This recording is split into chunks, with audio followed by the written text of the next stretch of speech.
சுத்திகரிப்பு என்ற தலைப்பில் நாம் சிந்திக்க போகிறோம். வீட்டில் நாம் சுத்திகரிப்பை செய்கிறவர்களாக நாம் இருக்கிறோம். வீட்டை நல்லா கூட்டி பெருக்கி சுத்திகரிக்கிறோம், பாத்திரங்களை சுத்திகரிக்கிறோம், வாசலை பெருக்கி என்னங்க அதை சுத்திகரித்து தண்ணியை தெளித்து சுத்திகரிக்கிறோம். அப்ப இதெல்லாம் சுத்திகரிப்பை குறிக்கொள்ளும். அப்ப சுத்திகரிப்பின் நோக்கம் என்னன்னா பரிசுத்தமாகுதல். என்ன பரிசுத்தம் ஆகுதுன்னு சொல்லி வாசிக்கிறோம். அதனால இந்தியாவில் ஒரு சுத்திகரிப்பு இருக்கின்ற ஒரு இயக்கத்தை உருவாக்குனாங்க. என்ன இயக்கம்? தூய்மை இந்தியா. தூய்மை இந்தியா என்ற ஒரு இதை உருவாக்கினாங்க. அதனால என்னங்க, காலையில் ஒரு பாட்டி இந்த வழியில் போகும்போது கேட்கும். உங்க வீட்டுக்கெல்லாம் கேட்குற அந்த வழியில, உங்க வீட்டு உங்க தெருவெல்லாம் கேட்குதா? கேட்க மாட்டீங்க. அந்த பாட்டு அந்த சிலர் அந்த பாட்டு கேட்கறது கேட்டாலும் தூக்கிடுவீங்க நல்லா கோட்டை விட்டு. ஆனா அந்த பாட்டு கேட்கும் போற வழியில என்ன பாட்டு? என் குப்பை ஒரு பாட்டு ஒன்று போட்டிருக்கிறாங்க. எல்லா இடத்துலயும் ஒழிக்காங்க, எல்லா ஊர்லயும் ஒழிக்கும். என் குப்பை எனது உரிமை. என்ன சொல்லுவாங்க? என் குப்பை. அந்த பாட்டு இந்த ஒரு பாடம் எல்லாத்தையும் பாடிக்காங்க. என் குப்பை எனது உரிமை. அப்ப என்னங்க, குப்பையை கொண்டு போய் நம்ம போகணும். அவங்க வண்டி வந்து நிற்கும் அந்த பாட்டு ஒழிக்கும் போது. சரியா? அப்ப இதெல்லாம் எதை காட்டுதுன்னா சுத்திகரிப்பு இருக்க வேண்டும், தூய்மையே இருக்க வேண்டும். அதனால நம்ம இந்தியாவில் முழுவதும் தூய்மையை நாம் பாதுகாக்க வேண்டும், பரிசுத்தமாக இருக்க வேண்டும் என்று சொல்லி என்ன பண்றாங்க? அந்த தூய்மை இந்தியா என்ற ஒரு இயக்கத்தை உருவாக்கி அவங்க என்ன பண்றாங்க? காலையில எந்திரிச்சதுங்க குப்பையின் பொறுப்பு ஒரு பாட்டு, அது பாடிக்காங்க. அப்படி அந்த பாட்டு ஓடும்போது எல்லாருமே குப்பையை போகணும். அந்த பாட்டு போட்டு அவர் வந்து நம்ம வீட்டு குப்பையை வந்து என்ன பண்ணுங்க, கூட்டி எடுக்க மாட்டாரு. எடுப்பாரா? பெருக்க மாட்டாரு. நம்ம தான் என்ன பண்ணணும்? கூட்டி பெருக்கி மீன் ஆஞ்சது, சாப்பிட்டது கழிவு, மீன் ஆஞ்ச கழிவு, காய்கறி கழிவு எல்லாத்தையும் கொண்டு என்ன பண்ணுங்க அந்த குப்பை வண்டியில போகணும். அப்ப என்ன ஆயிடும்? பணம் நம்ம வீடு பரிசுத்தமாயிடுச்சு அப்படின்னு நம்ம நினைப்போம். அவன் அப்ப சுத்திகரிப்பு என்னங்க முக்கியமானதாக இருக்கிறது. அதனால பைபிள் சுத்திகரிப்பு பற்றி சொல்லுகிறதாக நாம் பார்க்கிறோம். அப்ப தண்ணினாலே சுத்திகரிக்கிறத நாம் பார்க்க முடிகிறது. சரியா? சுத்திகரிப்பதற்கு என்று ஆசரிப்பு கூடாரத்துல ஒரு என்ன இருந்ததுங்க? வெங்கல தொட்டி இருக்கு, தெரியுமா? அவங்க பலி செலுத்திட்டு என்ன பண்ணுவாங்க? கையில கழுவுவாங்க. அந்த ரத்த படைஞ்சதெல்லாம் போய் என்ன பண்ணுவாங்க? கழுவுவாங்க. அப்புறம் இந்த பலிகளுடைய அந்த ஒவ்வொரு வெட்டு போதும் அதனுடைய கரையெல்லாம் கழுவிட்டு தான் என்ன பண்ணுவாங்க? திரும்ப மண்படாம திரும்ப இதுல போய் போடுவாங்க, இதுல அக்னியில போடுவாங்க. அப்ப சுத்திகரிப்பு முக்கியமானதாக இருக்கிறது என்று சொல்லி நாம் பார்க்கிறோம். அப்ப சுத்திகரிக்கப்பட வேண்டும் என்று சொல்லி பார்க்கிறோம். சரி, இதெல்லாம் என்னங்க? புறம்பான சுத்திகரிப்பு, அப்புறம் என்னங்க உள்ளான சுத்திகரிப்பு என்று சொல்லி ரெண்டு சுத்திகரிப்புகள் இருக்கிறது. அது இந்த நாளை பார்க்கிறோம். நாங்கள் பார்த்தா புறம்பான சுத்திகரிப்பு, புறம்பான சுத்திகரிப்பும் அவசியமானது. நான் இப்ப சபைக்கு வந்திருக்கிற நம்ம நல்லா நல்லா குளித்து என்ன பண்ணிருக்கிறோம்? நல்லா சட்டைலாம் போட்டு, புது சட்டையை போட்டு, சட்டை அலசறதும் கூட என்னதான் சுத்திகரிப்பு. அப்ப சுத்திகரிப்பு முக்கியமானதாக இருக்கிறது. ஏனென்றால் ஆண்டவர் சுத்தம் உள்ளவர். அவர் சுத்தம் உள்ளவராக இருப்பது போல நாமும் சுத்தம் உள்ளவராக இருக்க வேண்டும். இது இன்னொரு விதமா சொன்ன, நான் பரிசுத்த நீங்களும் பரிசுத்தராக இருக்க வேண்டும். என்னங்க, அவர் சுத்தம் உள்ளவர், நாமும் சுத்தம் உள்ளவர்களாக இருக்க வேண்டும் என்று ஆண்டவர் விரும்புகிறார். அதனாலதான் இது ஒண்ணுங்க சுத்திகரிப்பு முக்கியமானதாக இருக்கிறது. ஒவ்வொரு நாளும் சுத்திகரிக்கப்பட வேண்டியது இருக்கிறது. அதைத்தான் வள்ளுவர் என்ன சொன்னாங்க? புறத்தூய்மை நீரினாலமையும். புறத்தூய்மை உலகத்தில் இருக்க எல்லா புறத்தூய்மை என்னங்க? நீரினாலதான். அகத்தூய்மை வாய்மையால் காணப்படும். வாய்மை எனப்படுவது யாதெனில் இன்னொரு பொருளை சொல்றாரு, யாதொன்றுக்கும் தீமை இல்லாத செயல். பாருங்க, இந்த பைபிள்ல ஒரு வசனம் இருக்கிறது போல அங்கே திருக்குறளின் ஒவ்வொரு கனெக்ஷன் இருக்கிறது. என்ன? புறத்தூய்மை நீரினாலமையும், அகத்தூய்மை வாய்மையால் காணப்படும். அதே போல தாய்மை பொருள் ஒரு பொருள் வருது, வாய்மை எனப்படுவது யாதெனில் யாதொன்றும் தீமை இல்லாத செயல். எதுக்கும் யாருக்கும் தீமை இல்லாம நமக்கு எனக்கும் தீமை இல்லாத ஒரு செயல். அப்படி என்ன இருக்குங்க? நீதியாய் செய்யறது, சத்தியமா செய்யறதுனா தூய்மையை கொண்டு வரும், பரிசுத்தத்தை கொண்டு வரும், உள்ள சுத்தத்தை கொண்டு வரும் என்பதுதான் அதனுடைய ரகசியம். சரியா? அப்ப வாசிக்கிறோம். அப்ப தூய்மை முக்கியமானதாக இருக்கிறது. புற தூய்மை மட்டும் நம்ம பார்த்தோம். நமக்குள்ளேயும் ஒரு தூய்மையான ஒரு வேலை நடக்கும். என்ன வேலைன்னா, இந்த இதயத்துக்குள்ள என்ன நடக்குதுன்னா, இதயம் என்ன ஆகுது, அந்த பழைய ரத்தத்தெல்லாம் என்ன பண்ணுங்க, புதுசா சுத்திகரிச்சு செல்லுக்கு அனுப்புது. கிட்னி என்ன செய்கிறது, கிட்னி கூட என்ன செய்கிறது, ரத்தத்தை சுத்தம் பண்ணுது. இப்பதான் நமக்கு இதெல்லாம் தெரியும், இதெல்லாம் கண்டுபிடிச்சிருக்கிறாங்க. ஆனா இதெல்லாம் ஆண்டவர் ஏற்கனவே நம்முடைய சரீரத்தை அதை வைத்திருக்கிறார். என்னங்க, அந்த ரத்தத்தை உடல்ல இருக்கிற பழைய ரத்தம், அதாவது இந்த கை அசைக்கிறது கால் அசைக்கிறது மூலமாக என்ன ஆகுங்க, பழைய அந்த ரத்தம் ஆகி என்ன ஆகிடும், பழசா மாறி நெஞ்சத்துல அது திரும்ப என்ன உங்க சுத்தி இருக்கிறது எங்க கொண்டு போகும், இங்க இருதயத்துக்கு கொண்டு வரும். இப்ப கால் நடக்கிறோம், நடக்கும் போது இங்க ஒரு ஆக்ஷன் நடக்கும். இன்ஜின்ல என்ன ஆகுங்க, இன்ஜின்ல பெட்ரோல் அடிக்க போகும்போது அது எரிந்து என்ன ஆகும், புகையா வெளியும் இல்லையா. அதே போல இதுல கோடிக்கணக்கான என்ஜின் இருக்குது. இல்ல இந்த கையில இந்த கால கோடிக்கணக்கான என்ஜின் இருக்குது. அப்ப இந்த என்ஜின்ல என்னன்னா, ஒரு இப்ப அசைக்கும் போது இப்ப நடக்கும் போது என்ன ஆகுங்க, ஆட்டோமேட்டிக்கா என்ன ஒரு பயணம் நடக்கும். அந்த நடக்கும் போது இங்க இருந்து என்ன ஆகும், இந்த கார்பன் டை ஆக்சைடு வந்து ரத்தத்தோட கூட கலந்து என்ன கொண்டு வரும், இருதயத்தை இங்க கொண்டு வரும். அப்படிங்கிறீங்களா? இந்த சயின்ஸ் வேற படிக்கிறோம், இப்ப நம்ம சேர்ந்து அறிவியல் சேர்த்து படிக்கிறோம். இது இங்க நடந்தாலும் சரி, ஆக்ஷன் நம்ம ஆடும்போது பாடும்போது பேசும்போது ஃபைலிங் ஆடம் நடந்துகிட்டே இருக்கும். ஃபைலிங் ஆடினா இந்த செல்லுக்குள்ளே நடக்கும். கோடிக்கணக்கான இன்ஜினியரிங்லாம் இருக்கு, இங்க எல்லா இடத்துலையும் இருக்கு. அப்ப நடக்கும்போது செய்யும்போது என்னன்னா, அந்த இடத்துல ஆக்சிஜன் போது நல்ல ரத்தத்தை கொண்டு போகும். அப்ப அங்க என்ன ஆகும், அங்க போய் கார்பன் டை ஆக்சைடா மாறிடும், அது பழைய ரத்தமா மாறும். திரும்ப வந்து இதயத்துக்கு கொண்டு வரும். அது திரும்ப என்ன பண்ணுங்க, புதிய ரத்தமா ஒரு வழியில போகாது, அதுக்கு தனி பாதை. அப்போ சுத்திகரிப்பு என்னங்க, உள்ளுக்குள்ளேயே நடந்து கொண்டே இருக்குது, நமக்குள்ள சுத்திகரிப்பு நடந்து கொண்டே இருக்கிறது. அப்போ இன்னொரு சுத்திகரிப்பு வேற நடக்குது. என்னங்க, இப்ப நம்ம தண்ணிக்கு சண்டை போட்டுக்கிறோம், நிலத்துக்கு சண்டை போட்டு இருக்கிறோம், எல்லாத்துக்கும் சண்டை போட்டு இருக்கோம். நம்மளை அறியாமலே என்ன பண்ணிட்டு இருக்கிறோம்,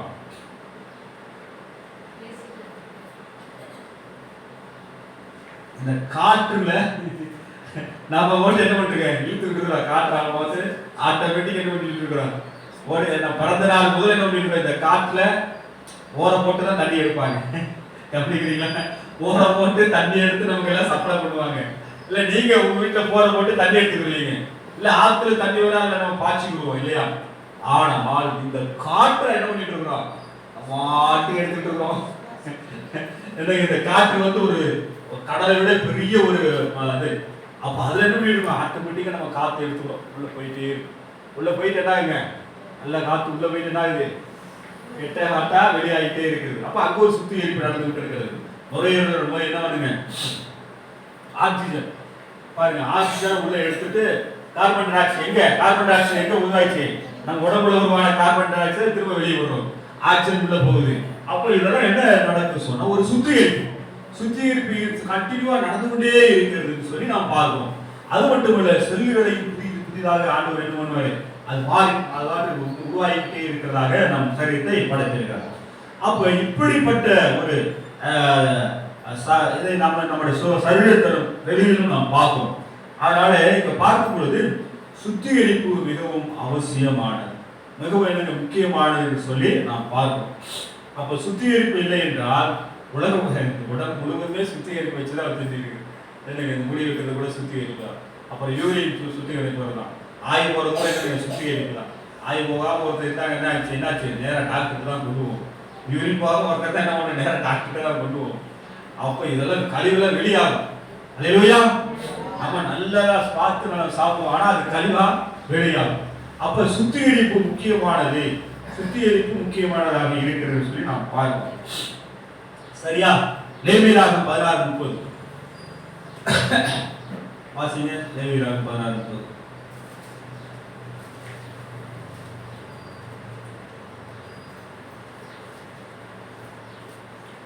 அங்கதான் சுத்திகரிப்பு பத்திர போட்டுருக்கு. கர்த்தருடைய சந்நிதியில் உங்கள் பாவங்கள் எல்லாம் சுத்திகரிக்கும்படி அந்நாளில் உங்களை பொருட்டு உங்களுக்காக பாவ நிவர்த்தி செய்யப்படும். அப்ப கர்த்தருடைய ஆலயத்துல நீங்க என்ன பண்ணுங்க, நீங்க உங்களை சுத்திகரிக்க என்ன பண்ணணும்னா பாவ நிவர்த்தி செய்யப்படும் என்று சொல்லி வாசிக்கிறோம் நான் வாசிக்கிறோம். லேவியர் 16:30. லேவியராகமம் 16:30 வாசிக்கிறோம். லேவியரை பிரித்து என்ன பண்ணு, அவர்களை சுத்திகரிங்க என்று சொல்லி வாசிக்கிறோம். லேவியராகமத்துல தான் பலிகள் வரும்.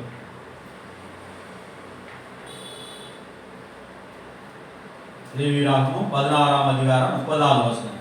கர்த்தருடைய சந்நிதியில் உங்கள் பாவங்கள், அது வாசிக்கிறீங்களா? 8:6 லேவியராகமம் 8:6.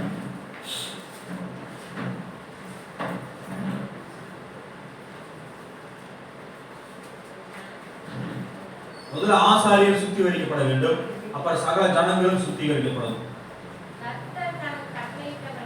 கர்த்தர் கட்டளையிட்டபடியே 8:6 சாரி இருங்க, என்னாகும் 8:6 அதெல்லாம் பார்க்க என்னடா அவங்க மாறிட்டே இருப்பாங்க. என்னாகும் 8:6 நானே வாசிக்கிறேன்.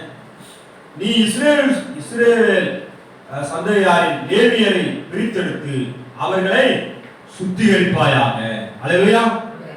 அப்ப சுத்திகரிப்பு, அப்ப பழைய ஏற்பாட்டில் எல்லாருமே சுத்திகரிக்கப்பட வேண்டும். ஜனங்களும் லேவியரும் ஆசாரியரும் பிரதான ஆசாரியரும் எல்லாருமே சுத்திகரிக்கப்பட வேண்டும். அந்த சுத்திகரிப்பு செய்கிறவர் சுத்திகரிக்கப்பட வேண்டும். யாரு? பிரதான ஆசாரியர் சுத்திகரிக்கப்பட வேண்டும். எல்லாருமே எப்படி சுத்திகரிக்கப்படும்? தண்ணினால் மாத்திரமல்ல, ரத்தம் தெளித்து தெளிக்கப்பட வேண்டும். கொஞ்சம் குறைய எல்லாம் ரத்தத்தினாலேயே சுத்திகரிக்கப்பட வேண்டும். அப்ப பாவம் நீங்கும் சொல்லி நாம் பார்க்கிறோம்.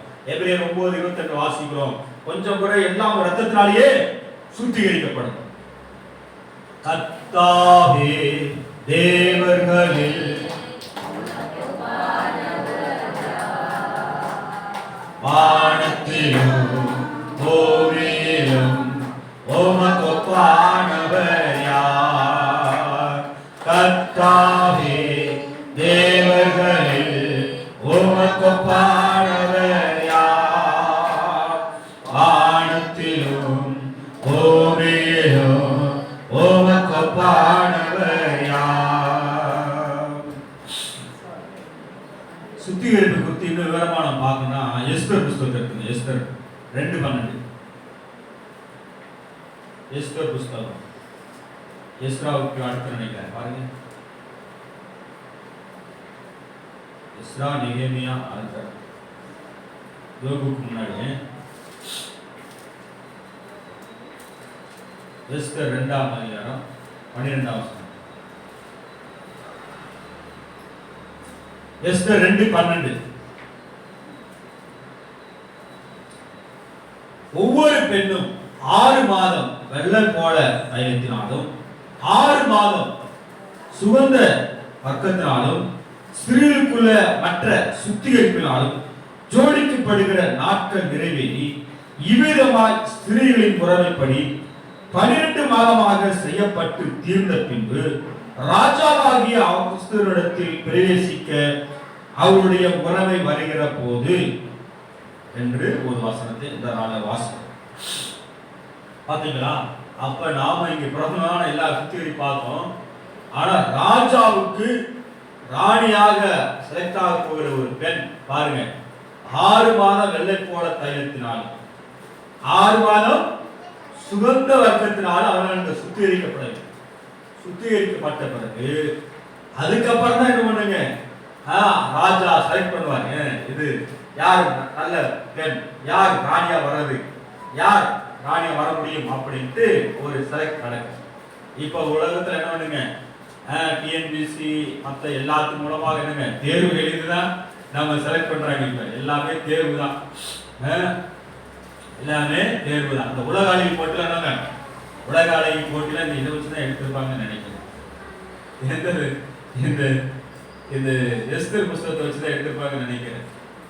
எல்லாரும் என்ன பண்ணாங்க, தேசம் எங்கும் இருக்கிற பெண்கள் எல்லாம் கூட்டப்பட்டு ஏன் இது ஒரு நிலைமைனா, அகஸ்தியர் ராஜாவுடைய மனைவி ஆகிய ராஜஸ்திரி ஆகிய வஸ்து என்ன பண்ணிட்டா, ராஜா சொன்ன பேச்சை கேட்கல. அதனால என்ன பண்ணிட்டாங்க, ராஜா கோபம் அடைஞ்சு நீ ராணியா இருக்கக்கூடாது அப்படின்னு என்ன விலைக்கு விட்டார். அப்ப அப்படி விலைக்கு விடும்போது ஒரு அவங்க என்ன பண்றாங்க, மந்திரிமாரெல்லாம் கூடி சரி நம்ம ஒரு ஐடியா பண்ணுவோம், சகல தேசத்தில் இருக்கிற எல்லாரையும் கூட்டி என்ன பண்ணுவோம், பெண்களை எல்லாம் கூட்டி 6 மாசம் வெள்ளப்படத்தினாலும் 6 மாதம் என்னங்க சுகந்த வாசனையினாலும் அவர்கள் சுத்திகரிக்கப்பட வேண்டும். மற்ற எல்லா சுத்திகரிப்பும் அவர்கள் கொடுக்கப்படணும். அவங்க வேண்டியதெல்லாம் கொடுக்கப்படணும். அதுக்கப்புறம் 1 வருஷத்துக்கு அப்புறம் என்ன பண்ணணும்? அவர்களை ராஜ சமூகத்தில் கொண்டு வர வேண்டும். அப்பொழுது அவர்கள் ராணியாக தேர்ந்தெடுக்கப்படுவார்கள். அப்படின்னு ஒரு ஆலோசனை கொடுத்து இந்த மாதிரி செய்யறத நாம் பார்ப்போம். ஆனா இதுல நம்ம கற்றுக்கொள்கிற பாடம் என்ன பாருங்க, 6 மாசம் சுத்திகரிப்பு, அப்புறம் வெள்ளப்பழத்துல ஒரு 6 மாசம் சுத்திகரிப்பு, அப்புறம் சுகந்த வர்க்கத்தினால ஒரு 6 மாசம் சுத்திகரிப்பு. வெள்ள போல என்ன நமக்கு தெரியல, ஆனா அந்த காலத்துல அப்படி நடந்திருக்கு. அப்ப எஸ்தர் காலத்துல இப்படி சுத்திகரிப்பு முக்கியமானதாக இருந்திருக்கு. ஒரு ராஜ சமூகத்திற்கு போகும்போது ஒரு ராஜாவுக்கு ராணியாக ஆகிறதுக்கு பாருங்க எவ்வளவு சுத்திகரிப்பு. அல்லேலூயா. ஆமா, சுத்திகரிப்பு மட்டுமில்ல, ராஜா கிட்ட போவதற்கு எப்படி நடக்கணும், ராஜா பார்த்தா எப்படி பேசணும், எப்படி ஒழுக்கமா இருக்கும், எல்லாத்தையும் சொல்லி கொடுத்துருப்பாங்க. அப்ப மெயினா இங்க சொல்லப்பட்டிருக்கிறது 6 மாசம் வெள்ள போலத்தினாலும் 6 மாசம் சுகந்த வர்க்கத்தினாலும் சுத்திகரித்தான்னு சொல்லி மாசம் என்ன. அப்ப இங்க நாம் கற்றுக்கொள்ளுகிறது ஒரு பெண் ராணியாவதற்கு 6 மொத்தம் என்னங்க 12 மாதம், 1 வருஷம், கிட்டத்தட்ட 1 வருஷம் சுத்திகரித்து அதுக்கப்புறம் என்ன பண்ணாங்க, ராஜாவுக்கு ராணியாக தேர்ந்தெடுக்கப்படுகிறது பார்க்கிறோம். அப்படிதான் யார் தேர்ந்தெடுக்கப்பட்டது? எஸ்தர் தேர்ந்தெடுக்கப்பட்டால் சொல்லி நாம் பார்க்கிறோம். இது எதுக்கு சொல்றேன்னா, இதுல நம்ம கற்றுக்கூடிய பாடம் சுத்திகரிப்பு பாருங்க முக்கியமானது. ஒரு ராஜ சமூகத்துல ராணியாக இருக்க போகிற ஒரு பெண் எவ்வளவாய் சுத்திகரிக்கப்படுவது பார்க்கிறோம். அடுத்து பார்க்கிறோம். அப்ப சுத்திகரிப்பு முக்கியமானது என்பதை நாம் புரிந்து கொள்ள வேண்டும். அடுத்து சங்கீதம் 51 வாசம். சங்கீதம் 51:1 தேவனே ஒரு கிருபையின்படி எனக்கு இரங்கும், ஒரு மிகுந்த இரக்கத்தின்படி என் மீறுதல்கள் நீங்க என்னை சுத்திகரி. அங்க ஒரு வேதமான சுத்திகரிக்க பார்க்கிறோம். இங்க ஒரு கதறல் கேட்கிறோம். தாவீது கதறுகிறான். என்ன சொல்றானா, என் மீறுதல் நீங்க என்னை சுத்திகரியும். தாவீது செய்த பாவத்தை குறித்து என்ன பண்றான்? அவன் கதறுகிறான். என் அக்கிரமம் நீங்க என்னை முற்றிலும் கழுவி என் பாவங்களை என்னை சுத்திகரியும் அப்படின்னு அவன் கதறுகிறான். அப்ப சுத்திகரிப்பு எனக்கு வேண்டும், என்னங்க சுத்திகரிப்பு எனக்கு வேண்டும் என்று அவன் சொல்லுகிறதை நாம் பார்க்க முடியும். சுத்திகரிப்பு எனக்கு அவசியம் என்று சொல்லி பார்க்கணும். ஏன் என்று சொன்னால், நான் பாவம் செய்து விட்டேன், என்னை சுத்திகரிங்க ஆண்டவரே கதறான். யாரு? தாவீது கதறான். என் அக்கிரமம் நீங்க என்னை சுத்திகரியும், என் மீறல்கள் நான் அறிந்திருக்கிறேன், என் பாவம் எப்பொழுது எனக்கு முன்பாக இருக்கிறது என்று சொல்லி அவன் கதறுகிறான். நீ சுத்திகரியும் ஆண்டவரை, நான் என்ன பண்ற அறிக்கையிடுகிறேன், என் பாவத்தை உனக்கு முன்பாக அறிக்கையிடுகிறேன், சுத்திகரி. என்னால் என்ன பண்ண முடியல, உண்மை பார்க்க முடியல, உண்மையே சமூகத்தில் இருக்க முடியல. நிற்காத அளவுக்கு என்ன வருது, எப்பயுமே நான் செஞ்ச பாவம் தான் வந்து நிக்குது முன்னாடி, டக்குன்னு வந்து நிக்குது. அப்படி சொல்லி பார்ப்போம். சுத்திகரின்னு சொல்லி கதறுகிற ஒரு மனுஷனை பார்க்கிறோம். அப்ப பார்க்கிறோம், நம்முடைய உள்ளம் அதே மாதிரிதான். நாம் பாவம் செய்யும் போது நம்முடைய பாவம் எப்பொழுது நமக்கு முன்னாடியே வந்து அப்ப அதற்கு விடுதலை யார் தர முடியும்? தேவனால் மட்டுமே தர முடியும். அதனால அவன் கதறுகிறான். எனக்கு உம்முடைய பசுத்தாவை என்னை விட்டு எடுத்து கூடாது, நீ ரட்சிப்பின் சந்தோஷத்தை திரும்பவும் எனக்கு தாரும், உற்சாக ஆவி என்னை தாக்கும்படி செய்யும் என்று சங்கீதக்காரன் கதறுகிறதை நம்ம பார்க்க முடியும். பாவம் செய்வோமானால் அது எப்பொழுது என்ன பண்ணுங்க, நமக்கு முன்னாடி வந்து நிற்கும். அப்ப பாவத்திலிருந்து விடுதலை ஆவதற்கு என்ன பண்ணுங்க, விடுதலை செய்யும். இப்படி அவன் பண்றாங்க, என்னை சுத்திகரிக்கிறதே அப்படி தாவீது கதறுகிறதை நாம் பார்க்க முடியும். என்னங்க ஆண்டு விட்டு அவன் கதறுகிறான். 7வது வசனத்துல, நீர் என்னை ஈசோப்பினால் சுத்திகரி, அப்பொழுது நான் சுத்தமாவேன், என்னை கழுவி அருளும், அப்பொழுது நான் உறைந்த மழையில் வெண்மையாவேன். பாத்தீங்களா, நான் ஆயிருந்தேன், என்னை சுத்தம் பண்ணுங்க, அழுக்கா இருக்கக்கூடாது, கண்ணகிரே இருக்கக்கூடாது, என்னை சுத்தம் பண்ணுங்க ஆண்டவரே அப்படின்னு கதற ஒரு மனுஷனை பார்க்க. அப்படி நம்ம பாவங்களை நீங்க ஆண்டவர் என்ன பண்றாருங்க, சுத்திகரிக்க அவ மட்டுமே முடியும் என்று சொல்லி நாம் பார்க்கிறோம். அப்ப நம்ம பாருங்க, முதல்ல அந்த எஸ்தர் புஸ்தகத்தை பார்க்கிறோம். அவர் 6 1 வருஷம் வரைக்கும் சுத்திகரிப்பை செய்தார்கள். பாசுத்தக்காக இங்கே பாவம் செய்த ஒரு மனுஷன் கதறுகிறார், ஆண்டவரே என்னை சுத்திகரி, என் பாவம் நீங்க என்னை சுத்திகரி, என்னங்க என் அக்கிரமம் நீங்க என்னை சுத்திகரி, என் பாவம் எப்பொழுது எனக்கு முன்பாக நிற்கிறது என்று சொல்லி கதறுகளை நான் பார்க்கிறேன். அடுத்து நான் பார்க்கிறோம், அப்போ இவ்வளவு சுத்திகரிப்புக்காக கதற ஒரு மனுஷன். பழைய ஏற்பாட்டில் சுத்திகரிப்புக்காக இந்த காடை, அந்த என்ன பண்ணுங்க, அந்த காடை, ஆடு, வெள்ளாட்டுக்கடா இதை கொண்டு வந்து என்ன பண்றாங்க, தலை மேலே கை வைத்து அதை வெட்டுகிறார். அது அது அதை அது பலிபடத்தில் ஊட்டும் போது அவனுடைய பாவம் மன்னிக்கப்படுது. அது மட்டுமல்ல, அந்த காடை எப்படி விடுறா இருக்கும், பழுதற்றதா இருக்கும். அவன் போய் அதை குடிச்சிட்டு வர்றதுக்கே நேரமாயி லேட்டு, இவன் நேரம் ஆகுது. போய் ஏதாவது ஒரு ஆட்டு மந்தையில் எதிராக கண்டு ஊடு செருடு எதுவும் இருக்கக்கூடாது, அவளை நேரம் கொண்டு வர. அதுவும் பகல தான் பலியிட முடியும், நைட்லாம் கிடையாது, நைட்ல முடியாது என்று சொல்லி பாருங்க. சுத்திகரிப்புக்கு 6 மாசம், 1 வருஷம் டைம், 1 வருஷமா டைம் எடுத்துக்கிறாங்க. அதில் நம்ம பார்க்கணும். ஆனால் இன்றைய காலத்துல இதெல்லாம் பழைய ஏற்பாட்டு காலத்தில் நடந்தது, பழைய ஏற்பாட்டு காலத்தில் செய்யப்பட்டதாக நாம் பார்க்கிறோம். ஆனால் புதிய ஏற்பாட்டு காலத்தில் சுத்திகரிப்பு எப்படி செய்யப்படுகிறது பாருங்கள். சுத்திகரிப்பு எப்படி செய்யப்பட்டது? எபிரேயர் 1:3 செய்யப்பட்டு விட்டது.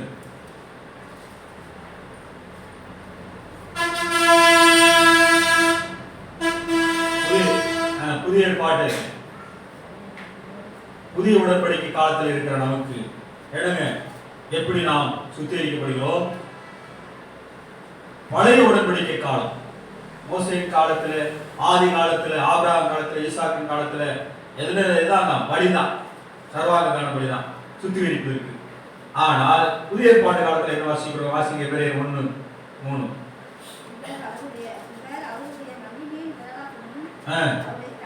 எல்லாரும் சொல்லுமா, இவர் அவருடைய மகிமையின் பிரகாசமும் அவர் தம்மின் சுரூபமாய் இருந்து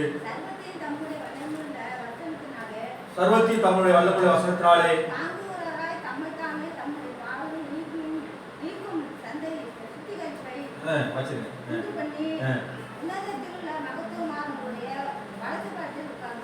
உட்கார்ந்தார்.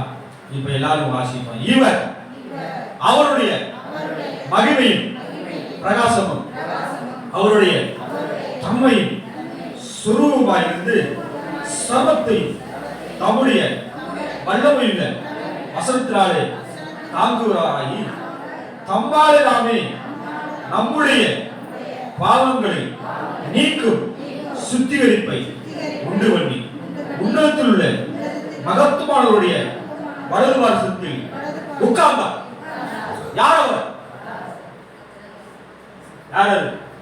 கர்த்தராகிய இயேசு கிறிஸ்து. அப்ப அவர் என்ன பண்றாருங்க? மகிமையின் பிரகாசமும் தம்மின் சுரூபமாய் சர்வத்தையும் தம்முடைய வல்லமை வசனத்துல தாங்குவராய் இருக்கிறார். நமக்கு இங்கு சொல்லப்படுகிற முக்கியமான காரியம் என்னன்னா, தம்மாலே தாமே நம்முடைய பாவங்களை நீக்கும் சுத்திகரிப்பை உண்டு பண்ணி விட்டார். ஹல்லேலூயா. ஆமாம். அந்த காலத்துல பாவம் சுத்திகரிப்பு உண்டாவதற்கு என்ன செய்யணுங்க? ஒரு ஆட்டை பிடித்து வரல. ஆனா இவர் என்ன பண்ணிட்டாரு? தம்மாலே தாமே சுத்திகரிப்பை உண்டு பண்ணினார். அப்ப சுத்திகரிப்பு உண்டு பண்ணுவதற்கு அந்த காலத்துல முதல்ல ஆசாரின் முதல்ல தன்னை சுத்திகரிச்சுக்கணும். அவனுக்கு ஒரு பலியை சொல்லிட்டோம். யாருக்கு? பிரதராசனுக்கு ஒரு பலி, ஒரு காலை வெட்டணும், ஒரு பாவன வார பலி செலுத்தும், இன்னொரு சர்வாங்க தான பலி செலுத்தும். அதுக்கப்புறம் தான் அவன் மற்றவங்களுக்கு போய் என்ன பலி செலுத்தணும், மற்றவங்களை சுத்திகரிக்க முடியும். ஆனால் இவர் அப்படி அல்ல, தம்மாலே தாமே சுத்திகரிப்பை உண்டு பண்ணி. யாராங்க? தம்மாலே தாமே. அப்ப தன்னை ஜீவ பலியாய் கொடுத்ததுனால, சர்வாங்க தகன பலியாய் கொடுத்ததுனால என்ன பண்ணாருங்க? நம்முடைய பாவங்களை நீக்கும் சுத்திகரிப்பை உண்டு பண்ணி இருக்கிறார். சொல்லுவோமா? தம்மாலே தாமே நம்முடைய பாவங்களை நீக்க என்ன பண்ணுங்க? நம்முடைய பாவங்களை நீக்கும் சுத்திகரிப்பை உண்டு பண்ணி இருக்கிறார். நம்முடைய பாவங்களை நீக்கும் சுத்திகரிப்பை உண்டு பண்ணி இருக்கிறார். உண்டு பண்ணி வச்சுட்டு போயிட்டாரு. ஹல்லேலூயா. ஆமா. நம்ம என்ன பண்ணிட்டாங்க? முன்னோர்கள் எல்லாம் ஒரு வீடு கட்டி நமக்கு என்ன பண்ணிட்டாங்க? ரெடியோ ஒரு அப்பா ஒரு வீடு கட்டி பிள்ளைக்கு ரெடியா வச்சுட்டு போயிட்டாரு. பேர பிள்ளைகளுக்கெல்லாம் சேர்த்து ஒரு வீடு கட்டிட்டு போயிட்டார், சொத்து சோலை சேர்த்து வச்சுட்டு போயிட்டார் அப்படின்னு சொல்ற மாதிரி அவர் என்ன பண்ணிட்டாங்க, அவர் பாவ மன்னிப்பை என்ன பண்ணாங்க சொல்லியிருக்கிற மூலமாக தம்மாலே நம்முடைய பாவங்களை நீக்கும் சுத்திகரிப்பை உண்டு பண்ணி, பாவங்களை நீக்கும் சுத்திகரிப்பை உண்டு பண்ணி உண்டு பண்ணிட்டார். உண்டு பண்ணிட்டு பூமியில சுத்திகரிப்பு உண்டு பண்ணிட்டு அவர் பரலோகத்திலே தேவனுடைய வலது வருஷத்தில் போய் உட்கார்ந்து இருக்கிறார் என்று சொல்லி நாம் பார்க்கிறோம். அப்ப 1 யோவான் 1:7 என்ன சொல்லுகிறது? 1 யோவான் 1:7 போதுமானவரே புதுமையானவரே பாதுகாப்பவரே என் பாவம் தீர்த்தவரே, போதுமானவரே புதுமையானவரே பாதுகாப்பவரே என் பாவம் தீர்த்தவரே, ஆராதனை ஆராதனை ஆயுளெல்லாம் ஆராதனை ஆராதனை ஆராதனை ஆயுளெல்லாம் ஆராதனை. அவர் ஒளியில் இருக்கிறது போல நாம் ஒளியிலே நடந்தால்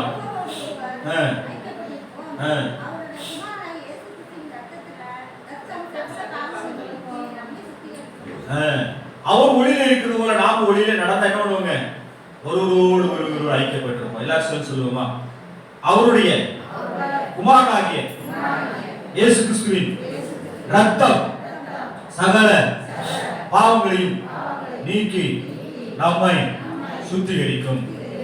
ஆமென். அல்லேலூயா.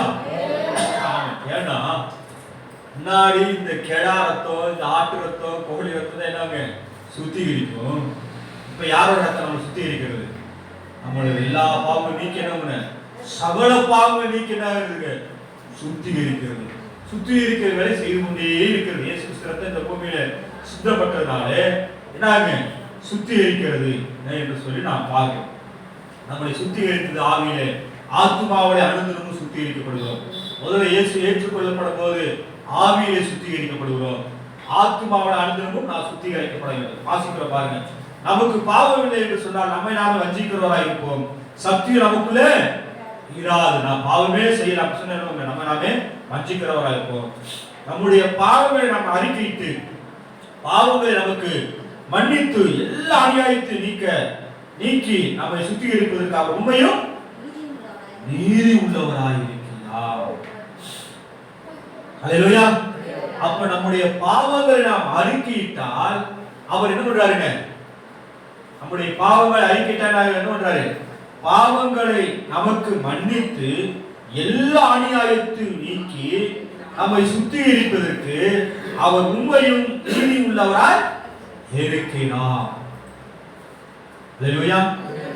ஜெயம் கொடுக்கும்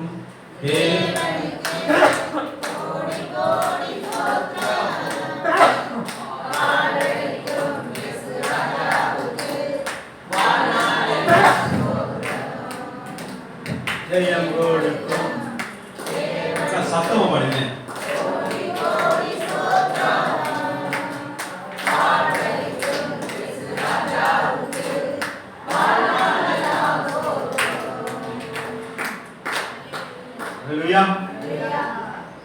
ஜெயம் கொடுக்கும் தேவனுக்கு கோடி கோடி ஸ்தோத்திரம். ஏன் பாருன்னா,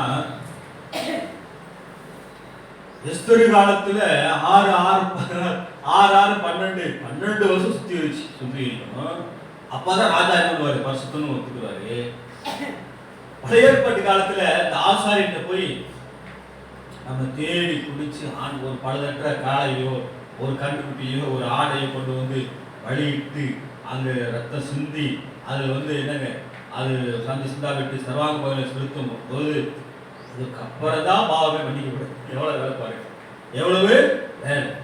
ஆனா இங்க எஸ்தர் புஸ்தகத்துல வாசிக்கிறோம் 6 மாசம் 1 வருஷத்துக்கு அப்புறம் தான் என்னாலுமே ராஜாவுக்கே அப்பதான் ரைட் இந்த பெண்கள் எல்லாம் பரிசுத்தமா இருக்காங்க அப்படின்னு நம்ப ஆரம்பிக்கிறாங்க. ஆனால் இந்த வசனம் என்ன சொல்லுதுன்னா, நாம் எப்பொழுது பாவ அறிக்கை செய்கிறோமோ அப்பொழுதே பாவம் மன்னிக்கப்படும். இதுக்கு அல்லேலூயா சொல்லக்கூடாதா? நாம் எப்பொழுதுதான் பாவம் செய்யறோம், பாவ தெரிஞ்சு தெரியாம செஞ்சிட்டோமோ அப்ப உடனே 6 மாசம் காத்திருக்க வேண்டியதில்லை. புரியுதா இல்லையா? எத்தனை பேருக்கு புரியுது? எஸ்தர் கால மாதிரி 1 வருஷம் காத்திருக்க வேண்டியதில்லை. எத்தனை வருஷம் காத்திருக்க வேண்டியதில்லை? 1 வாரம் காத்திருக்க வேண்டியதில்லை. அப்பவே அறிக்கை செய்து அப்பத்துல கை வைக்கணும். அல்லேலூயா. இயேசு கிறிஸ்து ரத்த சகல பாவங்களை சுத்திகரிக்கிறது எப்ப? நாம் அறிக்கை செய்யும்போது உடனே. எப்படி உடனே செய்யறா? அவர் என்னங்க எல்லா அநியாயத்தை நீக்கி அவர் நம்ம சுத்திகரிப்பதற்கு அவர் உண்மையும் நீதி உள்ளவராய் இருக்கிறார். அல்லேலூயா. உடனே சுத்திகரி. பழைய ஏற்பாட்டுல எப்படி சுத்திகரிப்பாருங்க? டிலே ஆகிட்டே இருக்கு. அவனுக்கு ஆடு கிடைச்சாதான் போச்சு. பரிசுத்தமான ஆடு கிடைச்சாதான் ஐயோ நான் பாவம் செஞ்சுட்டேன் அடிச்சுட்டே தெரிய வேண்டியதான். எவ்வளவு லேட். சரி, இப்ப பாவ அறிக்கை செய்யுது லேட் பாருங்க. அப்போ அந்த எஸ்தர் காலத்துல என்னங்க 6 வருஷம் 6 மாசம் 12 மாதம் 1 வருஷம் கிட்டத்தட்ட 1 வருஷம் சுத்தி அப்பதான் அப்ப பரிசுத்தமே ஒத்துக்கிறாரு. ஆனா இது அப்படி இல்லை. எப்பொழுதெல்லாம் நாம் பாவம் செய்தவர்களாய் பாவ உணவுள்ளவர்களாய் பாவத்தினுடைய தோஷம் நம்ம நெருங்கும் போது நாம் பாவ அறிக்கை செய்யும் போது எல்லா அநியாயத்தை நீக்கி நம்மளை அவர் சுத்திகரிக்கிறார். அல்லேலூயா. பாவம் அந்த தைரியம் இருக்கும்போது என்னன்னா இயேசு கிட்ட நான் தைரியமாய் போய் எப்பொழுது நம்ம பாவ அறிக்கை செய்வோம். அவன் அப்ப நாம் சுத்தமாய் வைத்துக் கொள்ள வேண்டும். எப்பொழுதுமே தாவீது கதறுகிற ஆண்டவரே பாவத்தை மன்னியும் என்னை சுத்திகரித்து கதறான். நாம் என்ன பண்ணுங்க? ஆண்டவர் சுத்திகரித்து உண்டு பண்ணி விட்டார். நாம் என்ன பண்ணுங்க? பாவத்தை அறிக்கை செய்யணும். ஆண்டவரே பாவத்துக்காய் மரிச்சீங்களே, ரத்த சிந்தனைங்களே, 3ஆம் உயிரோடு இருந்தீங்களே, நான் பாவம் செய்யக்கூடாது ஆண்டவரே, நீ மன்னிங்க சொல்லி என்ன பண்ணுங்க? நாம் உடனே அறிக்கை செய்ய வேண்டும்.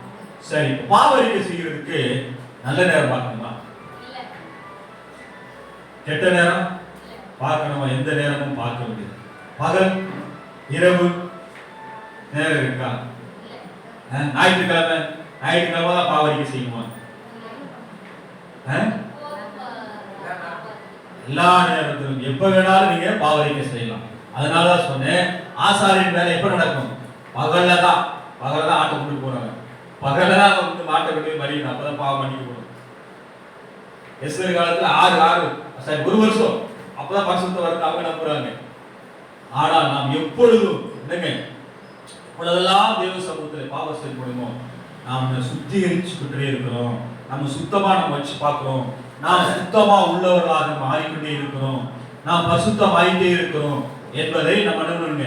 நாளூர் நம்ம என்ன பண்ணுங்க? பரிசுத்தம் பண்ணிக்கிட்டே இருக்கிறோம் என்பதை நாம் மறந்து விடக்கூடாது. அல்லேலூயா. அதான் நம்ம நான் அந்த இயேசுப்பா ஏற்றுக்கொண்டு நான் அறிக்கை செய்து பாவ அறிக்கை செய்து ரட்சிக்கப்பட்டு ஞானஸ்நானம் எடுத்துட்டு திரும்ப அறிக்கை செய்யணுமா? முதல்ல நீங்க எப்பொழுது அந்த ரட்சிக்கப்பட்டீங்களோ அது ஆவியில ரட்சிக்கப்படும். அல்லேலூயா. இயேசு நல்லவர், வல்லவர், போதுமானவர், அற்புதம் செய்வார், சுகம் தருவார், எல்லாமே எல்லாருக்கும் தெரியும். தெரியுமா? தெரியாது? தெரியும். ஆனா நமக்கு ஒன்று எக்ஸ்ட்ரா தெரிஞ்சிருக்கு. என்ன தெரிஞ்சிருக்கு? இயேசு பாவத்துக்காய் மரிச்சிருக்கிறார் என்று நாம் உணர்ந்தோம். அதுதான் ஆவியில மனது. அது ஒரு தடவை பரிசுத்தமாயிற்று. இந்த ஆவியோடு கூட இருந்து இருக்கிற ஆத்துமா என்ன பண்ணுங்க? ஆத்மால உயிர். ஆத்மா என்ன பண்ணுங்க? இது எப்ப வேணாலும் பாவம் செய்யும். யாராவது திட்டா நீங்க திட்டுவீங்க, யாராவது அடிச்சா நீங்க அடிப்பீங்க. அப்ப என்ன? பாவத்துக்கு உட்பட்டவர்களா ஆயிரும். சரியா? இந்த செல் வழியாக பல வழியாக சிந்தனை மூலமாக எப்ப வேணாலும் நம்ம பாவம் செய்யும். ஆனா நமக்கு தெரியாது. சிலர் தெரிந்து செய்வார்கள், சிலர் தெரியாமலும் நம்ம செய்வோம். ஆனா என்ன பண்ணுங்க? நெற்றிக்கண் துரிப்படும் தரப்பெனும் குற்றமே. உங்களுக்கு எல்லாம் நெற்றிக்கண் திறந்திருக்கிறதா? ரட்சிக்கப்பட்டவங்களுக்கு திறந்திருக்கிறது. அன்னைக்கு நக்கீரர் சொல்லிட்டு போனார். இன்னைக்கு நான் சொல்லுங்க, நெற்றிக்கண் என்ன போட்டுருக்குது? மணக்கண். பிசாசானவன் என்ன பண்ணி இருக்கான்? இந்த உலகத்தில் இருக்கிறவங்க கண்ணை கூடாக்கி வைத்திருக்க. என்ன கண்ணை? மணக்கண். அதான் நெற்றிக்கண்ணுங்கிறது. அப்ப நமக்கு நெற்றிக்கண் திறந்துருச்சு. நெற்றிக்கண் நமக்கு திறந்துருச்சு. ஆனா குற்றம் செய்வோம். ரட்சிக்கப்பட்டுட்டோம், ஆனால் குற்றம் செய்வோம். அது ஆத்மாவில் வர பாவம். அப்ப என்னன்னா நாம என்ன பண்ணுங்க, டெய்லி பாவரிக்கை செய்யணும். பாவரிக்கை செய்யணும் டெய்லி. நம்ம பாவரிக்கை செய்து நம்மளை பரிசுத்தமாய் நாம் பாதுகாப்பாக வைத்துக் கொள்ள வேண்டும். அல்லேலூயா. ஆமாம். அதனால வாசிக்கிறோம், நம்முடைய பாவங்களை நாம் அறிக்கையிட்டால் பாவங்களை எல்லாம் மன்னித்து எல்லா அநியாயத்தையும் நீக்கி நம்ம சுத்திகரிப்பதற்கு அவர் உண்மையும் நீதி உள்ளவராய் இருக்கிறார். உண்மையும் நீதி உள்ளவராய் இருக்கிறார். அப்ப நம்ம பாவங்கள்லாம் சுத்திகரிப்பதற்கு அவர் ரெடியா இருக்கிறாரு. ஆனா நம்ம செய்ய வேண்டியது என்னது? பாவரிக்கை செய்யணும். அந்த காலத்துல என்ன பண்ணுங்க, பாவ சுத்திகரிக்கப்பட என்ன செய்யணும்? கெடா பிடிச்சிட்டு வரும், வழி செலுத்தணும், வெயிட் பண்ணணும். அது போற செலுத்தி அக்கிட்டு போற வரைக்கும் வெயிட் பண்ணணும். அது பகல் நைட் சொல்ல வர முடியாது. நைட்ல என்னங்க ஆசாய்க்கு போறது இருக்காது, வழியில செலுத்த முடியாது. அப்ப இங்க பார்க்கணும், அப்ப நாம் எப்பொழுதெல்லாம் பாவம் செய்துவிட்டோம் என்று நமக்கு தெரியுதோ அப்பொழுது உடனே பாவரிக்கை செய்ய வேண்டும். ஆண்டவரோடு ஒப்புரவாயிட்டா எல்லா மனுஷனோடு ஒப்புரவாயிட்டோம். எத்தனை பேர் நம்ம புரியும்? ஆண்டவரோடு ஒப்புரவாகாம உங்க பாவம் இருக்குமானால் என்ன பண்ணுங்க, நீங்க யாரோடையும் ஒப்புரவ மாட்டேன், யாரோடையும் பேச மாட்டேன். அப்ப ஒரு விசுவாசி பழைய பாட்டு காலத்துல இருக்கிற ஒரு அதாவது பழைய ஆபிரகாம் காலத்து பகுதியில் இருக்கிறவர்கள் என்ன செய்தாங்க, பலியின் மூலமாக சுத்திகரித்துக் கொண்டார்கள். ஆனால் புதிய பாட்டில் புதிய உடன்படிக்கைகள் இருக்கிற நாம் என்ன பாவரிக்கை செய்வதனாலே நம்முடைய பாவங்கள் மன்னிக்கப்படும், நாம் சுத்திகரிக்கப்படுவோம். சுத்திகரிப்பதற்கு பாவரிக்கை செய்வது நேர காலங்களில் எப்ப வேணாலும் நீங்க அறிக்கை செய்யலாம். அப்ப ஆனா நாம் அப்ப எடுக்காமல் போவதற்கு என்னங்க தடையாக இருக்கிற மாபெரும் கொடூரமான பாவம் இருக்கா?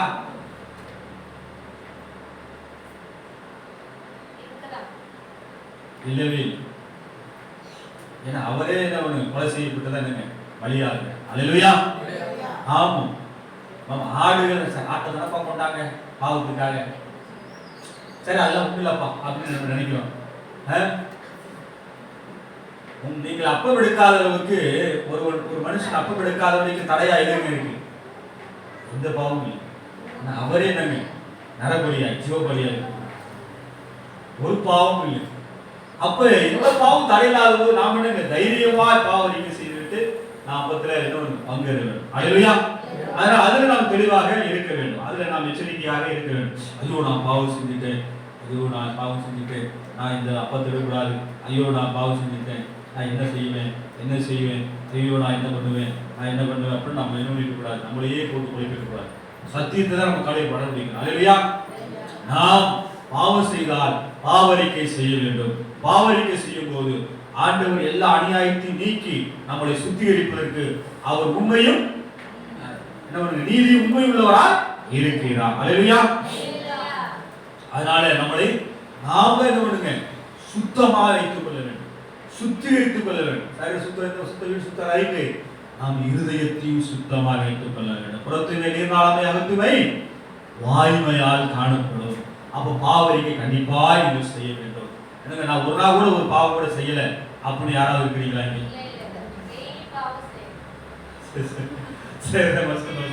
சரி, அப்ப வாசிக்கிறோம் 1 யோவான் 1:10 வாசிக்கிறோம். நாம் பாவம் செய்யவில்லை என்றால் நாம் அவரை பொய்யாக்குவதாக இருப்போம், அவருடைய வார்த்தை நமக்கு இராது.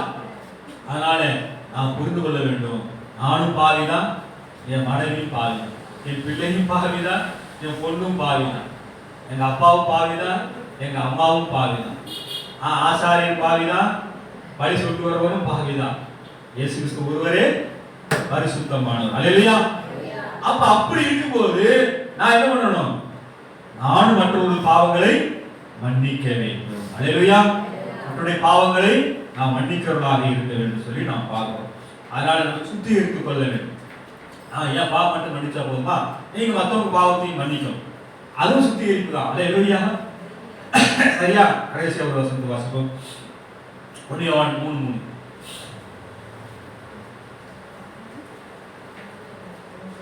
அல்லாமல் அவர் மேல் இப்படிப்பட்ட நம்பிக்கை வைத்திருக்கிற எவனும் அவர் சுத்தமுள்ளவராய் இருக்கிறது போல தன்னையும் சுத்திகரித்துக் கொள்ளுகிறான்.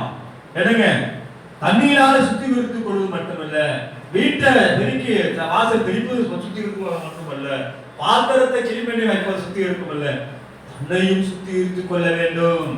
ஏனென்றால் அவர் எப்படிப்பட்டவராக இருக்கிறார்? அவர் சுத்தமுள்ளவராய் இருக்கிறார். நாம் என்ன பண்ணுங்க, நம்முடைய மனசு எப்பயுமே சுத்தமுள்ளதா நாம் பாதுகாத்துக் கொள்ள வேண்டும். என்னங்க, எப்பொழுதும் பாதுகாப்பாக இருக்கிறோம் என்பதை நிச்சயம் செய்ய பாவரிக்கை செய்ய வேண்டும். பாவரிக்கை செய்து என்ன பண்ணுங்க, தன்னை சுத்திகரித்துக் கொள்ள வேண்டும். அவர் சுத்தமுள்ளவர், அதனால நான் தன்னை என்ன பண்ணுங்க, நம்ம சுத்திகரிக்க வேண்டும். ஏன் சுத்திகரிக்க வேண்டும்? பரிசுத்தமாக இருக்கிறவன் இன்னும் பரிசுத்தமாகட்டும், சுத்தமுள்ளவன் இன்னும் சுத்தமாகட்டும், நீதி செய்கிறவன் இன்னும் நீதி செய்யட்டும். அதுக்காக தான் என்ன பண்றாங்க, நம்மளை டெய்லி நம்ம சுத்தப்படுத்திக்கணும். எதை? வசனத்தினால, சத்தியத்தினால. எல்லா நாளும் நம்ம என்ன பண்றோம், பாவரிக்கை செய்து ஆண்டவரோடு நம்ம ஒப்புராகி நம்மளை தாழ்த்தி ஒப்பு கொடுத்து நாம் சுத்தமாகவே நம்ம வைத்துக் கொடுக்கிறோம். அல்லேலூயா. ஆம். அதனால நம்ம சிந்தித்து பார்ப்போம். அப்ப சுத்திகரிப்பை ஆண்டவர் விரும்புகிறார். அவர் சுத்தமுள்ளதாக இருக்கிறது போல நாமும் என்ன பண்ணுங்க, அன்னைத்தானே நாம் சுத்திகரித்துக் கொள்ள வேண்டும். அதனாலதான் நம்ம சுத்திகரித்துக் கொள்வதற்காக நாவுக்குரியாக நாம் சுத்திகரிக்கப்பட்டவர் என்பதையும், முதல்ல நாம் சுத்திகரிக்கப்பட்டோம், நாம் ஆண்டவர் இயேசு கிறிஸ்து சகல பாவங்களுக்கு நம்ம சுத்திகரித்து இருக்கிறது என்பதை நாம் ஞாபகப்படுத்துகிறோம். அது மட்டுமல்ல, இனி உயிருள்ள நாள் முழுவதும் நாம் சுத்திகரிக்கப்படுவோம். இயேசு கிறிஸ்து என்ன பண்ணுவாருங்க, சகல பாவங்கள் நீக்கி நம்மை சுத்திகரித்து என்ன பண்ணுவாருங்க, அவர் பரிசுத்தமாய் அவர் வைத்துக் கொள்வார். அல்லேலூயா. நம்ம செய்ய வேண்டியது ஒண்ணுதான், பாவரிக்கை செய்ய வேண்டும். அல்லேலூயா. பாவரிக்கை செய்யும் போது நம்ம மனசுக்கே தெரியும், ஆட்டோமேட்டிக்கா சுத்தம் வரதை நம்ம உணர்வோம். அல்லேலூயா. ஆமா, உள்ள இருக்கிறது வெளியே வந்துட்டேனாங்க, ஆட்டோமேட்டிக்கா உள்ள என்ன பண்ணுங்க, பரிசுத்தத்தை ஆண்டவர் அனுப்பிடுவார். அதனால நம்ம சுத்தி பார்ப்போம். இந்த நாள்ல நாம் அவர் சுத்தப்படா இருக்கிறது போல நாமும் நாமே சுத்திகரித்து கொள்ள வேண்டும். அதனால நாமே சுத்தி பார்ப்போம். இந்த நாள்ல ஜெயம் நம்மோடு பேசி இருக்கிறார். நாம் நம்ம சுத்தமுள்ளவர்களாக இருக்க வேண்டும் என்பது தேவனுடைய சித்தமாய் இருக்கிறது. அதனால நம்ம சோதித்து பார்ப்போம். இந்த நாள்ல பாவத்திற்கு நாம் அடிமையா போய்விடக்கூடாது. பாவத்திற்கு அடிமையாய் போய்விடக்கூடாது. பாவம் செய்வோமானால் மனம் திரும்பி குணப்படுவோம். பாவத்தையே பாவம் செய்யாதபடிக்கு என்ன பாருங்க, ஆண்டவர் நம்மளை பாதுகாப்பார். ஆண்டவர் நம்மளை தொடர்ந்து பாதுகாப்பார். ஆனா நம்ம செய்ய பாவரிக்கை கண்டிப்பாக செய்யும். அது செய்யும் போது நம் பாவங்கள் மன்னித்து ஆண்டவர் சுத்திகரிக்கிறார், நம்மளை சரி செய்கிறவராக இருக்கிறார் என்பதை நாம் மறந்து விடக்கூடாது. பாவங்களை மன்னிக்கிறார். அதனால ஆண்டவர் இயேசு கிறிஸ்துவை மரித்திருக்கிறார், முதல் உயிரோடு இருந்து இப்பொழுது ஜீவிக்கிறார், அவர் மீண்டும் வரப்போகிறார். அதனால இந்த நாள் நாமே என்ன அவர் சுத்தமுள்ளவராய் இருப்பது போல நாமும் சுத்தமுள்ளவராய் இருக்க வேண்டும். இப்படிப்பட்ட நம்பிக்கை உள்ளவன் எப்படிப்பட்ட நம்பிக்கை, எப்படிப்பட்ட அவர் மீண்டும் வரப்போகிறார், அந்த நம்பிக்கை நமக்கு இருக்கு. ஏன்னா அவர் நம்மளை அழைத்து கொண்டு போறார். ஏன்னா அவரை போல மாதிரியே என்றைக்கு அவரோடு கூட அவருக்கு ஒப்பாக இருக்க போகிறோம், தேவனை கூட இருக்க போகிறோம். அதுக்காக நம்ம சுத்தமுள்ளவர்களாக நம்ம வைத்துக் கொள்ள வேண்டும் என்று ஆண்டவர் விரும்புகிறார். அதனால இந்த நாளில் நாம் கேட்ட வசனத்தின்படி ஆண்டவர் இயேசு கிறிஸ்து ரத்தம் சகல பாவங்களை நம்மளை சுத்திகரிக்கிறது. அது மட்டுமல்ல, அவர் நம்மளை சுத்திகரிக்கிறார். நாமளே நம்மளை சுத்திகரிப்பதற்கு நம்மளை ஒப்பு கொடுக்க வேண்டும். அல்லேலூயா. அதனால நாம் என்ன பண்ணுவோம், அதனால நான் உங்க பஸ் சொன்ன குப்பை வண்டியை நான் உங்க சொன்னேன். ஏன் குப்பையை கொண்டு போய் நீங்களே வச்சிருக்க கூடாது. குப்பை என்ன பண்ணுறது, அப்பெல்லாம் என்ன பண்ணுவாங்க, கொல்ல பக்கத்துல குப்பையை தோண்டி அவங்க போட்டுக்கிட்டே இருப்பாங்க, செஞ்சுக்கிடுவாங்க. இப்போ குப்பை என்ன பண்ணக்கூடாது, இப்போ அப்படியே வச்சிடக்கூடாது, குப்பை வீட்டில் போய் போடணும். குப்பையை வீட்டில் வச்சுட்டே இருந்தா என்ன ஆகும், கரெக்டா சொல்லிட்டீங்க, நாரிடும். அதனாலதான் என்ன குப்பை வீட்டை உங்களுக்கு ஞாபகப்படுத்துறேன். அப்ப என்ன பண்ணுங்க, ஒரு சாதாரண குப்பை நம்ம வீட்டுல சேர என்ன பண்ணிடும், அது நாராது குடிக்க என்ன பண்ணுறோம், குப்பை வீட்டிலே போட்டுரும். அதே போல பாவங்கள், அக்கிரமங்கள், மீறுதல்கள் நமக்குள்ள என்ன பண்ணிடக்கூடாது, சரி நம்மள என்ன பண்ணிடக்கூடாது, திரும்ப பழைய ஆளுக்கா மாத்திடக்கூடாது. வீடா இருக்கணும், போட்டியா மாறிடக்கூடாது. அப்படியே என்னங்க நார ஆரம்பிச்சு. அதனால என்ன பண்ணிடக்கூடாது, குப்பை அதிகமாக விடக்கூடாது. நம்ம வீட்டுல எந்த வீட்டுக்குள்ள, நம்ம ஆலயம், தேவனுடைய ஆலயமா இருக்கிற நம்முடைய இருதயத்துக்குள்ள குப்பை அதிகமாக விடக்கூடாது. சுத்தமா வச்சிருக்கூடாது. அப்பப்ப விழுகு குப்பை. குப்பை யார் மூலமா விளங்கும்? பிசாசு மூலமா விழுந்துச்சு. யாருக்குள்ள விழுந்துச்சு? ஏவாளுக்குள்ள, ஆதாமுக்குள்ள எப்படி வச்சுங்க? பிசாசு மூலம் வந்துச்சு. பிசாசு ஆதி முதல் பாவம் செய்கிறவனா இருக்கிறான். பிசாசுடைய கிரிகளை அழிக்கவே யார் வந்தாங்க? மனுஷகுமாரன் வந்தான். பிசாசு மூலமா வரும், நம் மூலமா கூட வரலாம், மற்ற வெளியிலிருந்து வரலாம், செல்லு மூலமா வரலாம், உறவினர் மூலமா வரலாம், நம்ம மூலமா கூட பாவம் வரலாம். குப்பை பாவத்தை எப்படி எடுத்தோம்? குப்பை. அலையில சொல்லுவோமா? நாம் அறிக்கை செய்து அதனுங்க ஏசப்பாட்ட நம்ம போட்டுரும், ஏசப்பாட்ட நம்ம விட்டுணும். சரியா? அல்லேலூயா. அறிக்கை செய்து அதை விட்டு விடணும். பாவத்தை தொடரக்கூடாது. தேவன் தாம் இந்த சிந்தனை ஆசீர்வதிப்பாராக. அதனால் நம்ம எல்லாமே சிந்தித்து பார்ப்போம். நாம் பாவ செய்யவில்லை என்று சொன்னால் நம்ம எல்லாமே வஞ்சிக்கிறவராக இருப்போம். அதனால் என்னங்க, நாம் பாவம் செய்யும் போதெல்லாம் அவர் சமூகத்தில் ஓடும்போது நம்ம தகப்பன் ஒரு பிள்ளைக்கு இறங்குவது போல அவரு இறக்க பாராட்டி நம்முடைய நிலைநிறுத்துவார். எந்த பாவத்தை விட முடியலையோ, எதை விட முடியலையோ அதை விடுதலை ஆகுவதற்கு ஆண்டவர் நிலைநிறுத்துவார். விடுதலை விடுவதற்கு ஆண்டவர் நிலைநிறுத்துவார். ஆண்டவர் உதவி செய்வார். எனக்கும் நம் அனைவருக்கும் ஆண்டவர் உதவி செய்வார். கர்த்தராமே இந்த தெய்வீக சிந்தனை நமக்கு ஆசீர்வாதம் தருவாராக. தேவனுக்கு மகிமை உண்டாவதாக. ஆமென். தேவனா